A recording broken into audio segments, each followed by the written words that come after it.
Hello and welcome to a CMS Forex daily video recap. I'm your fundamental market analyst, Nick Nassat. Today is Thursday, July 22nd, 2010.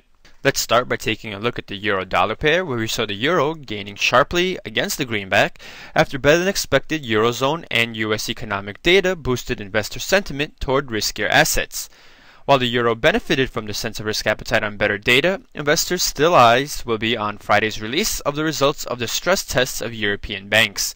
If the tests are seen as not stringent enough, or if the results are particularly bad, the euro could drop. In any case, we did find support at the 1.2735 area, an area we mentioned in yesterday's broadcast as it was an important level that turned from resistance to support in last week's trading. Following that support, we broke a downward sloping level of resistance, and following that, we rallied all the way to the 1.2930 area. We had US stocks performing very well on some good earnings results, which also helped further spur risk appetite. We'll see what kind of rumors start flying as we come closer to the release of the bank stress tests, though they are scheduled to come out in New York afternoon trading, and therefore European traders will be gone for the weekend, so we'll see what type of reaction we have in currency markets prior to the close on Friday at 4 p.m. Eastern. Taking a look at the Euro-Japanese yen pair, we see a strong rally here as the yen was weaker amidst gains in global equities. While we didn't manage to test the resistance we had set up this week at around the 1.1335 level, today's rally did show a rather strong bounce off the support at 110, which if we plot a Fibonacci retracement of our most recent rally, we could see was around the 50% retracement area. This strong rally followed around 5 sessions of consolidation, with our resistance at the 113.35 level prior to yesterday's move, in which we saw the Greenback gaining following Bernanke's testimony, in which he said that there was a very uncertain outlook for the US growth. But in today's trading, we did, overnight especially, we saw a strong rally in favor of the Eurozone on the back of some positive Eurozone fundamentals, so let's turn to those now. First up, we learned that the Eurozone economy expanded at a faster pace in July, boosted by an unexpected pickup in both the manufacturing and services sectors, which implies a strong start to third quarter GDP growth. The Eurozone manufacturing PMI rose to 56.5 from 55.6, while the services PMI edged higher to 56.0 from 55.5. The gains were led by a sharp rise in Germany's economy, as its manufacturing PMI rose to 61.2 from 58.4, and the services PMI rose to 57.3 from the 54.8 reading in June.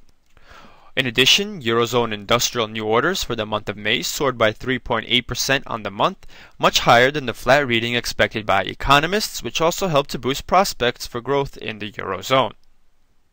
In the US, sales of existing homes slid in June for a second consecutive month as the effects of a government tax credit program continued to wane, but the slide was less than economists had forecast. Existing home sales fell by 5.1%, the National Association of Realtors said, while economists had expected close to a 10% decrease. We can see from the chart to the right that the sales pace is still above the level we had seen throughout most of 2008 and early 2009. And with the mortgage rate falling, as it has in the last several months, it should make affordability conditions better for those potential home buyers that can find financing in order to buy a new home and are willing to take the risk. In another report, the index of leading economic indicators also fell in June, but the decline was less than expected to 0.2% after rising a revised 0.5% in May, the conference board said. Economists had expected a drop of 0.3% in the June index. Taking the two readings together, it was we had slightly better results than anticipated, and that combining with strong earnings powered US stocks into gains of more than 2% in the three major indexes. Today's positive Eurozone and better than expected US data came after a cautious assessment of the US recovery offered by Fed Chairman Ben Bernanke in his testimony to the US Senate on Wednesday. The Fed chief's statement sent investors flooding out of riskier assets until Thursday's rebound.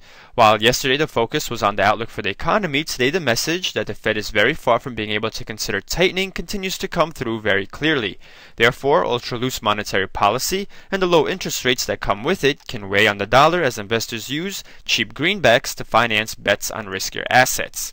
In today's trading, currencies most closely tied to risk sentiment and global growth, like the Canadian and Australian dollars, fared very well. The Australian dollar US dollar pair, for instance, which we're looking at here, found support overnight at 0.8735 area, corresponding to an upward sloping support level. And following that, rallied strongly, breaking above its resistance at the 0.8850 level, which had been unable to move above in the past 2 weeks. We finally did find some resistance at around 3 p.m. in New York trading at 0.8950. The US dollar Canadian dollar, meanwhile, retested its lows from yesterday's session, undoing the move in favor of the greenback we had seen in yesterday's New York session, which corresponded with Bernanke's testimony. The gains for the loonie came despite the Bank of Canada Monetary Policy Report, which was released today, and in which policymakers had cut the second quarter GDP forecast to 3% from 3.8%, and quarter 3 growth to 2.8% from 3.5%. In it, policymakers also said that inflation was seen more subdued than in April's report. So while both of those developments are negatives for the Canadian dollar, it still managed to hold its gains from overnight and in the earlier part of the New York trading session. Also at his press conference, Bank of Canada Governor Carney tried to play down expectations of an automatic rate hike at the next Bank of Canada meeting. He said that there was no preordained path for interest rates, and that business is in excellent shape but is not investing, which he expects to turn around. The prospects for a U.S. double dip are very low, and his deputy governor said that there is no specific target for neutral interest rates. As we saw, risk appetite was higher then, and with U.S. stocks rising, we saw the U.S. dollar gain against the Japanese yen following its slide yesterday, and in overnight trading as a result of Bernanke's comments. We did find resistance at around the 0.8710 level, and for the most part, this pair is consolidating following its sharp slide in the end of last week, and after we have broken below an important support level at the 87 area. Also pressuring the Japanese yen was the fact that Japanese officials are stepping up their concern about a rise in the yen that risks undermining exporters. Prime Minister Naoto Kan's administration may press the Bank of Japan to provide additional monetary easing measures to stem the currency's advance and support the recovery from the country's worst post-war recession. The government may also consider additional economic stimulus, even as it pledges to pare budget spending and bond sales. So that's the story heading into Friday's session. Let's take a look at the upcoming fundamental docket. Tonight, Australia posts its import prices, while overnight we get the German IFO Business Climate Index and 3 readings from the UK, including the first reading of second quarter GDP, the BBA mortgage approvals, and index of services. The German and UK GDP release are likely to have the most event risk. Tomorrow, the fundamental docket is rather light, with just one main release, the Canadian consumer prices, though at 12 p.m. we do get the Eurozone bank stress test results, which will have a very important impact on the market, though we might have to digest it over the weekend before we see the full reaction. And with that, we'll wrap up today's daily video recap. For more news, videos, and analysis, please visit our site, cmsfx.com. I want to thank you for watching and wish you great trading.